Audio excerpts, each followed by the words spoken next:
They whispered of her long before anyone dared to speak her name aloud. By the swamps of Louisiana, where cypress roots clawed the black water like skeleton hands and the air hung heavy with rot and fever, stories crept between cabins and across plantations. The enslaved whispered the name in reverence, almost like a prayer. The masters spat it with contempt, as though even the syllables threatened to poison their tongues. And the hunters, the men who stalked human lives with dogs and iron, spoke it only in hushed tones, their voices low, their eyes darting to the tree. Her name was Mercy, but to say it was to admit fear, for Mercy was not a woman anymore. She had become something else, something the night itself seemed to shelter. By daylight, she was never seen. Her presence belonged to darkness, to the hours when torches failed and mist coiled low over the water. The hunters who went out laughing sometimes returned pale and shaken, dragging half-dead dogs that whimpered as though they had looked upon the devil. Others never returned at all, their absence marked only by broken chains found days later, rusted with blood. And then the bodies came back, buried shallow in reeds, faces twisted into masks of terror, their hands or tongues missing, their flesh carved with fury rather than blade. Beasts left ragged wounds. Mercy left symbols. Each corpse was a message, deliberate and terrible.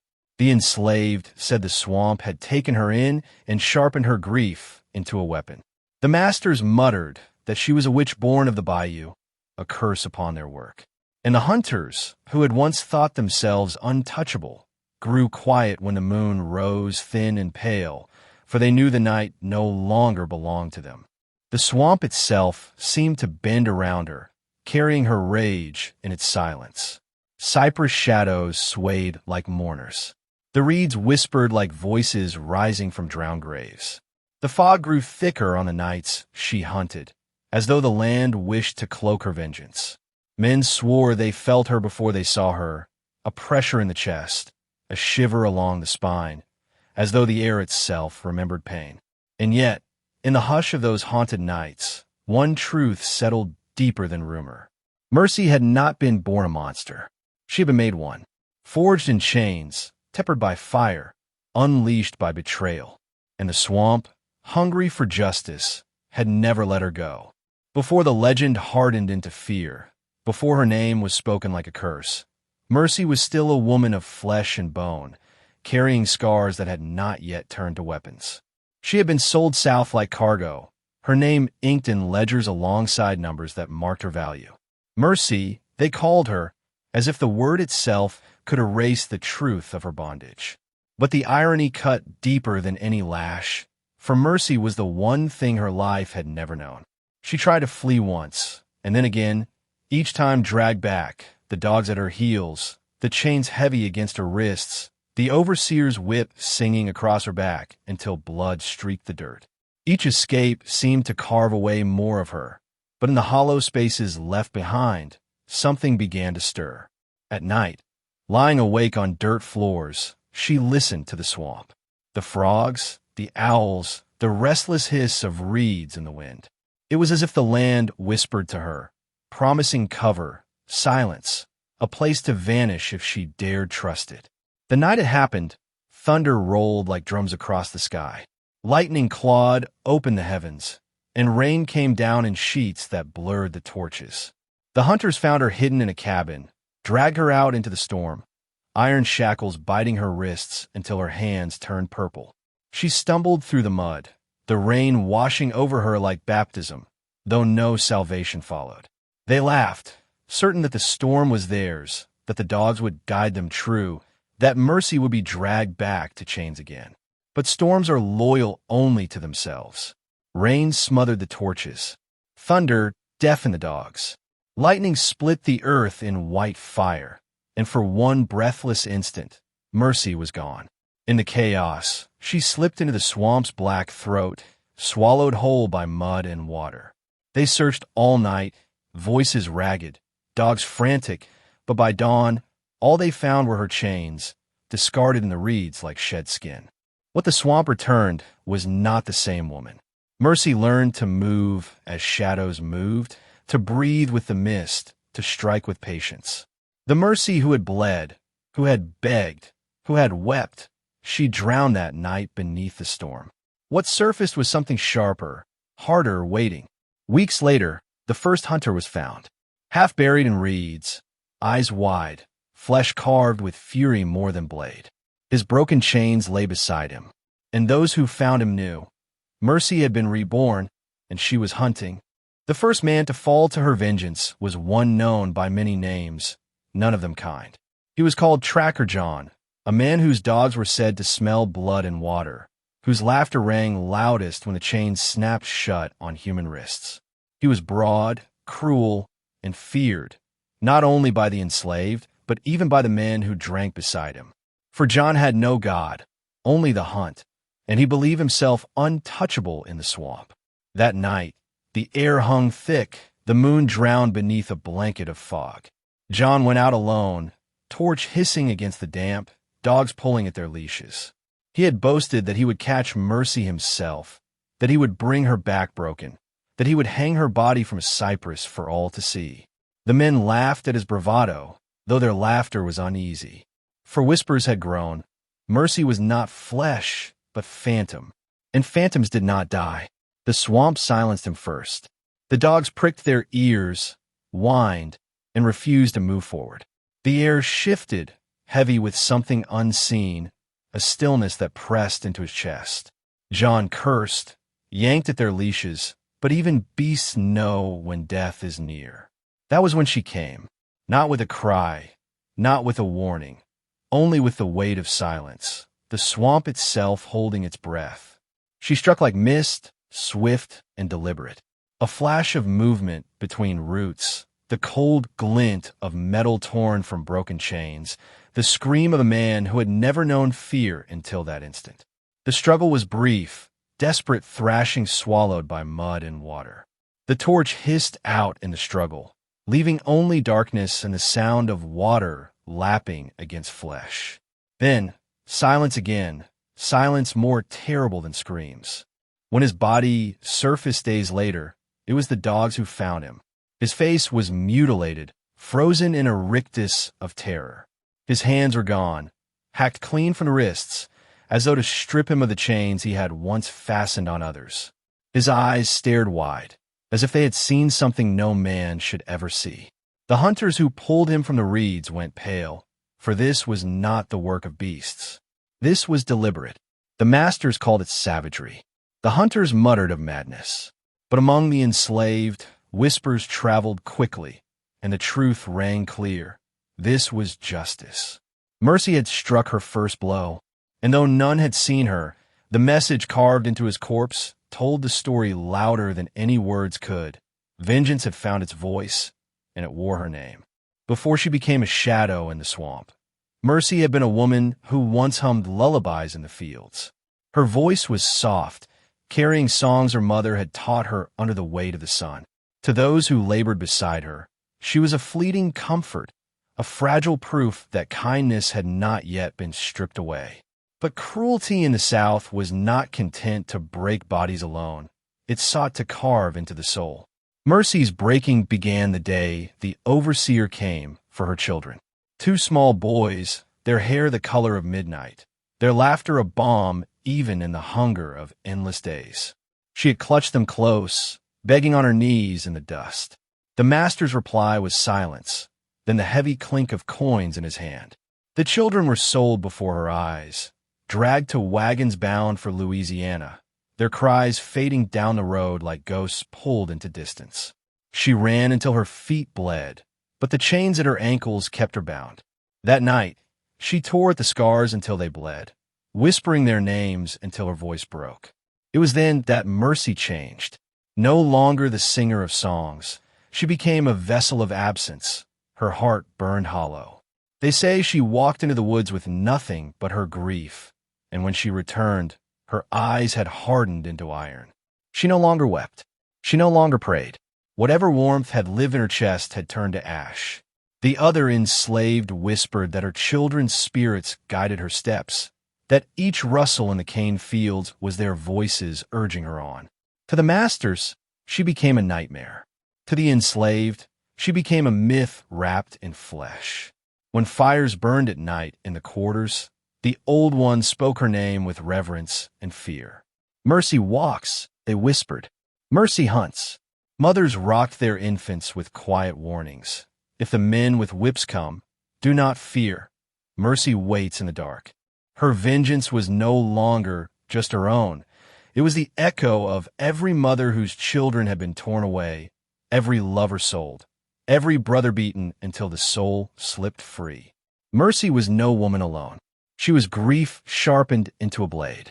And yet, beneath the iron, there lingered a wound that could never heal. The memory of two boys whose voices had been silenced. Each strike she delivered in the swamp was not only against her enemies, but a desperate offering to the ghosts of her sons.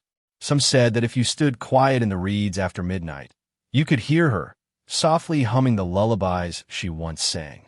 But the notes were warped now, stretched thin with rage, a cradle song turned dirge. And with every note, the swamp itself seemed to promise, this story will not end in peace. By the time a second body surfaced, gutted and left swinging from the low branch of a swamp cypress, the whispers had spread beyond the quarters. Slave catchers who once boasted of their skill now muttered prayers before venturing into the woods. Some refused outright, claiming no price was worth chasing a ghost. But pride is a cruel master, and in the South, pride ruled alongside profit. The plantation owners gathered in the great hall, their voices thick with whiskey and trembling rage. Mercy was no longer just a runaway. She had become a symbol, a wound to their power. If one enslaved woman could strike fear into armed men, what might hundreds do if her legend fanned into fire? They spoke of rebellion, of blood in the streets, of their world crumbling. And so they resolved, she must be hunted down, broken, displayed like carrion to crush the whispers. They sent their best, the hunters who knew every bend of the river, every clearing in the cane. They came armed with rifles, dogs, lanterns that bled pale circles of light into the fog. Some claimed holy duty, crossing themselves as they stepped into the swamp. Others grinned with bloodlust, eager to carve their names into the tale. Yet all of them felt it, the weight of silence pressing on their backs, the sense that the swamp itself was watching. Meanwhile, in the quarters, the enslaved gathered in shadows, speaking Mercy's name with reverence. Children were hushed as elders told the stories, of hands severed so no more chains could be clasped, of eyes stolen so no more pain could be witnessed. For every mutilation, there was a meaning, and with each meaning, her legend grew heavier, sharper. She was no longer just Mercy. She was the reckoning. But legends invite hunters, and hunters invite betrayal. Among the enslaved were those who wavered, torn between awe and fear, between the hope she carried and the danger she brought upon them all. Whispers grew of one among them who might speak her name to the masters, who might trade a sister shadow for the fragile promise of safety. And as the hunters closed their circle tighter, torches flaring against the night, Mercy watched from the reeds. Her breath was calm, her eyes steady, her resolve unbroken. For she knew what they did not. Vengeance is patient, but vengeance is also costly, and the swamp was hungry still. The night of the blood moon came like an omen. The sky itself seemed to bleed, staining the swamp in a strange red glow, as if the heavens had lowered their gaze to witness what was about to unfold. The hunters marched with their dogs, straining at the leash, rifles gleaming, chains rattling like funeral bells. They believed this would be the night they ended her reign, the night Mercy's ghost was laid to rest. Yet beneath the dripping moss and shifting waters, the swamp whispered another truth. It would be their graves, not hers, that were carved into the mud. Mercy moved like shadow made flesh, her body streaked with swamp water, her breath hidden among the reeds. She had studied them, these men. She knew their patterns, their arrogance, their hunger for glory. Tonight, she had prepared snares of sharpened stakes, pits disguised beneath the muck, ropes strung from roots to drag them down. Every broken chain she had ever carried seemed to hum with anticipation in her hands. The hunt began with dogs howling, their voices echoing across the still water. Lanterns swung in restless arcs, light catching on branches that looked like skeletal fingers. The men barked orders, the clatter of boots splashing through shallows. But the swamp has no loyalty to outsiders. Roots shifted, mud sucked, fog swallowed light whole. And then, one by one, the screams began. A man stumbled into a pit and impaled himself, his cry cut short. Another's rifle misfired, the shot shattering his own jaw. Dogs whined, torn apart in unseen traps. In the crimson glow of the moon, Mercy moved between them, unseen until the moment of her strike.